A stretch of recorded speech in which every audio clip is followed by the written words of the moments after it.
প্রথম ভাগের আলোচনায় সাংবিধানিক ও সংবিধিবদ্ধ প্রতিষ্ঠানের নিয়োগ কমিটি, যেটা গত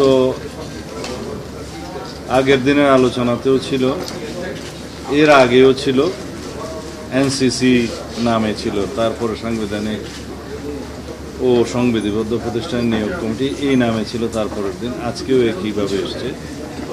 এখানে সংস্কার কমিশনের, জাতীয় ঐক্য কমিশনের পক্ষ থেকে কয়েকটি বিষয়ে সংযোজন সংশোধন করে আজকে উপস্থাপন করা হয়েছে, কিন্তু এই বিষয়ে আমাদের বক্তব্য আগের মতোই। আমরা সাংবিধানিক বিভিন্ন সংস্থা, কমিশন এবং সংবিধিবদ্ধ সংস্থা কয়েকটি এর নিয়োগ সংক্রান্ত বিষয়ে আমাদের মতামত আগে যেভাবে ছিল এখনও আছে। আমরা চাই সমস্ত সংস্থাগুলোর স্ব আইন যেগুলো আছে তার মধ্যে আমরা সংশোধনী আনি এবং সেই আইনগুলোতে সংস্কার করে আরও স্বচ্ছতা, জবাবদিহিতা আমরা নিশ্চয়তা বিধান করি এবং সেই গঠন প্রক্রিয়াটা আরও শক্তিশালী। তার মধ্য দিয়ে সাংবিধানিক প্রতিষ্ঠানগুলো আমরা আরও জন আকাঙ্ক্ষার সাথে মিলিয়ে ভবিষ্যতে আমরা সেই প্রতিষ্ঠানগুলোকে নির্মাণ করতে পারব। সংবিধিবদ্ধ প্রতিষ্ঠানের ক্ষেত্রেও একই, বিদ্যমান আইন, যেমন দুর্নীতি দমন কমিশনের বিষয়টি এখানে আসছে, বিদ্যমান আইনে অনেক সংস্কার প্রয়োজন। আমরা প্রয়োজনীয় গণতান্ত্রিক সংস্কারের মধ্য দিয়ে দুর্নীতি দমন কমিশনের নিজস্ব স্বচ্ছতা, জবাবদিহিতা, নিশ্চয়তা বিধান করতে চাই এবং একই সাথে একটি শক্তিশালী দুর্নীতি দমন কমিশন, কার্যকর দুর্নীতি দমন কমিশন আমরা করতে চাই। এই কথাগুলো আমরা বলেছি এবং আরও অন্যান্য কমিশন এবং আইনের দ্বারা নির্ধারিত আরও যদি সংস্থা থাকে, সকল বিষয়েই ঐক্যমতের ভিত্তিতে আমরা আইন প্রণয়নের মধ্য দিয়ে সেই নিয়োগ বিধিটা স্ব আইনে রাখতে চাই। কারণ আমরা রাষ্ট্রের মধ্যে ভারসাম্য প্রতিষ্ঠার জন্য নির্বাহী বিভাগ, বিচার বিভাগ এবং বিচার বিভাগ এবং আইনসভা, নির্বাহী বিভাগ, বিচার বিভাগ এবং আইনসভা সবগুলো একটা ভারসাম্যমূলক কর্মকাণ্ড বা ভারসাম্যমূলক একটা রাষ্ট্র ব্যবস্থা প্রতিষ্ঠা করতে চাই এবং সকল বিভাগের যার যা আওতাধীন স্বাধীনভাবে আইন অনুযায়ী কর্মকাণ্ড যাতে পরিচালনা করতে পারে সেই ব্যবস্থাটা আমরা প্রতিষ্ঠা করতে চাই।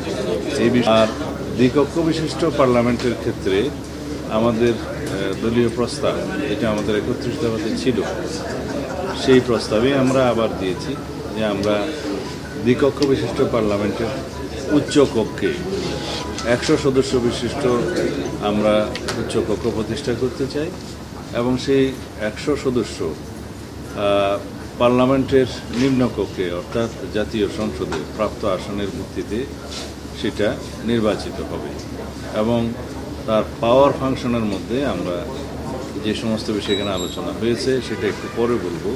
তার আগে গঠন প্রক্রিয়ার মধ্যে আমরা এখনও একমত হতে পারিনি, কারণ এখানে বিভিন্ন রকম প্রস্তাব এসছে। পপুলার ভোটের সংখ্যানুপাতে নেয়ার প্রস্তাব এসছে, ওর মধ্যে 50% পপুলার ভোটে আর 50% নির্ধারিত বিভিন্ন ক্যাটাগরির, যেমন এখানে রাষ্ট্রবিজ্ঞানী, সমাজবিজ্ঞানী, মানবাধিকার কর্মী, নারী এবং সমাজের পিছিয়ে পড়া অংশ থেকে বিভিন্ন শ্রেণী, বিভিন্ন পেশার মানুষের মধ্য থেকে নেয়ার বিষয়ে একটা আলোচনা এসছে। তো এগুলো এখনও পর্যন্ত আলোচনা নিষ্পত্তি হয়নি। তো সুতরাং এখানেই সেটাও নিষ্পন্ন রয়ে গেল।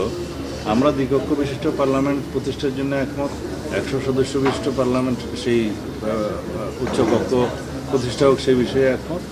তবে নির্বাচন প্রক্রিয়া কীভাবে হবে সেই বিষয়ে যদি কোনো আরও সুন্দর প্রস্তাব আসে, গ্রহণযোগ্য প্রস্তাব আসে দেশের স্বার্থে, জনগণের স্বার্থে, আমরা সেটা বিবেচনা করব, কিন্তু সেরকম কোনো প্রস্তাব এখনো পর্যন্ত উঠে আসেনি। কমিউনিস্ট পার্টি বাংলাদেশের সমাজতান্ত্রিক দল বাসদের পক্ষ থেকে পরিষ্কার বলেছি, 90 দশক থেকে শুরু করে বাংলাদেশে যে পার্লামেন্ট, মানে যেটাকে ওনারা নিম্নকক্ষ বলতে চান, আমরা ওইটাকেই এখনই প্রধান মনে করি।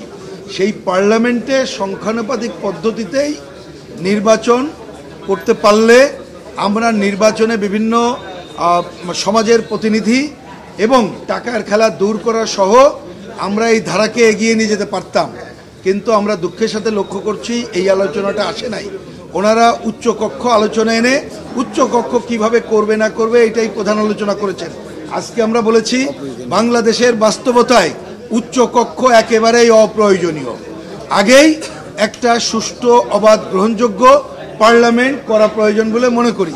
আমাদের আরেকটা কথা আমরা তুলে ধরেছি, আমরা যা দেখতে পাচ্ছি প্রাথমিক আলোচনায় উচ্চকক্ষ মানে হচ্ছে অনেকের বিভিন্ন মানুষকে এখানে নিয়ে এসে তাদেরকে বসানো। কেউ কেউ এটাকে রাজনৈতিক ঘুষদানের কথাও বলতে পারেন, কিন্তু সেটা আমাদের কাছে মূল কথা না। মূল কথা হচ্ছে আমরা এখানে উচ্চকক্ষ নিম্নকক্ষ অপ্রয়োজনীয় মনে করছি। বাংলাদেশের বাস্তবতায় সুষ্ঠু অবাধ গ্রহণযোগ্য একটা পার্লামেন্ট দরকার, এবং সেইটাই সংখ্যাধিক পদ্ধতিতে যাওয়া যায় কিনা আগামী পার্লামেন্ট সেটা নির্ধারণ করে পরবর্তীতে যদি করে বাংলাদেশের জন্য সেটা উপযুক্ত বলে আমরা মনে করি। আমাদের সংসদের উচ্চ কক্ষ নিয়ে যে আলোচনা, দুটো তিনটে ব্যাপারে আমাদের মধ্যে সাধারণ ঐক্যমতের জায়গাটা আছে।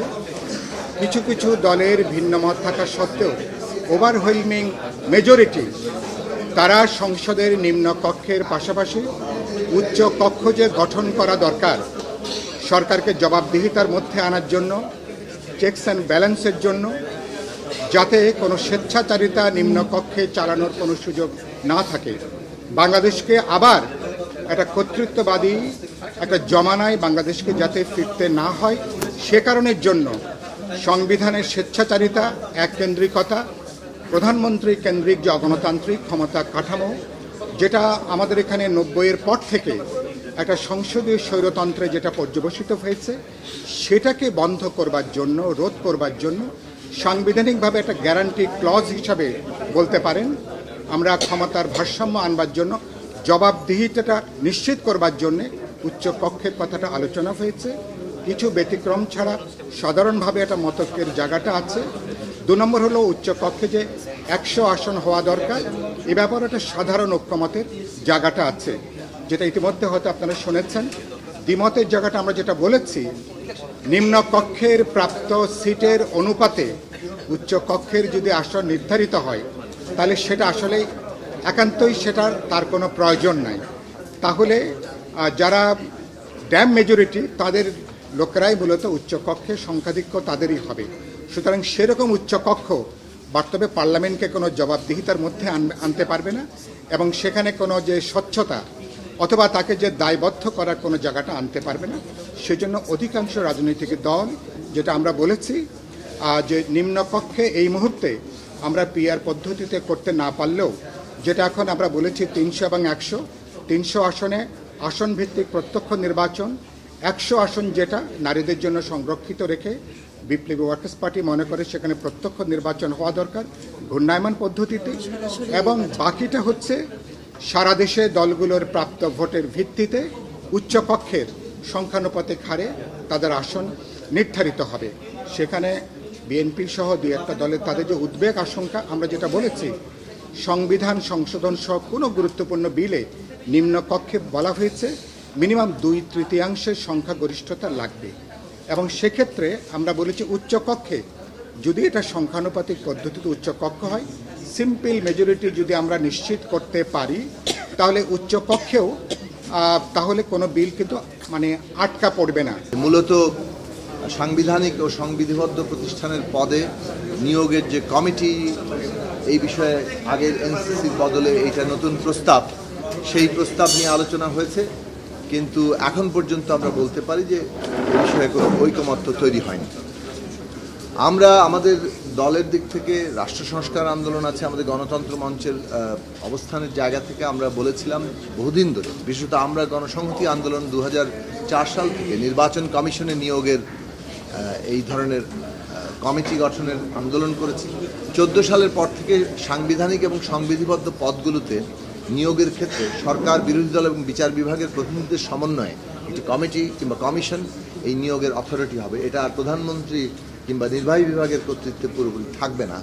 এই রকম একটি বিষয় প্রস্তাবনা করে আমরা দীর্ঘদিন ধরে আন্দোলন করছি, কারণ আমরা অভিজ্ঞতা থেকে দেখেছি বাংলাদেশে এইভাবে সাংবিধানিক এবং সংবিধিবদ্ধ প্রতিষ্ঠানগুলো সম্পূর্ণভাবে নির্বাহী বিভাগের কর্তৃত্বে থাকার কারণে, বিশেষত নিয়োগের জায়গাটি, তারা অনুগত লোকজনকেই নিয়োগ দেন এবং তারা ওইভাবেই এই প্রতিষ্ঠানগুলোকে একটা নির্বাহী বিভাগের মানে প্রতিষ্ঠানে পরিণত করে, যার ফলে যেটা ধারণা করা ছিল যে নির্বাহী বিভাগের সাথে সাংবিধানিক প্রতিষ্ঠানগুলো কিছুটা চেকস অ্যান্ড ব্যালেন্স রক্ষা করবে, সেইটা আর বাংলাদেশে আমরা কখনোই দেখিনি। আমরাও এখন মনে করি যে এই বিষয়ে আমাদের লড়াই অব্যাহত থাকবে। আমরা সাংবিধানিক পদে এবং বিশেষত কয়েকটি সংবিধিবদ্ধ প্রতিষ্ঠানের পদে, যেগুলোকে আমরা সাংবিধানিক প্রতিষ্ঠান হিসেবেই আবার তৈরি করতে পারি, এই সমস্ত পদে নিয়োগের ক্ষেত্রে সরকার, বিরোধী দল এবং বিচার বিভাগের প্রতিনিধিদের সমন্বয়ে একটা নিয়োগের কমিটি থাকতে হবে। না হলে বাংলাদেশে গণতান্ত্রিক যে ভারসাম্য ক্ষমতার ক্ষেত্রে, সেটা তৈরি হবে না।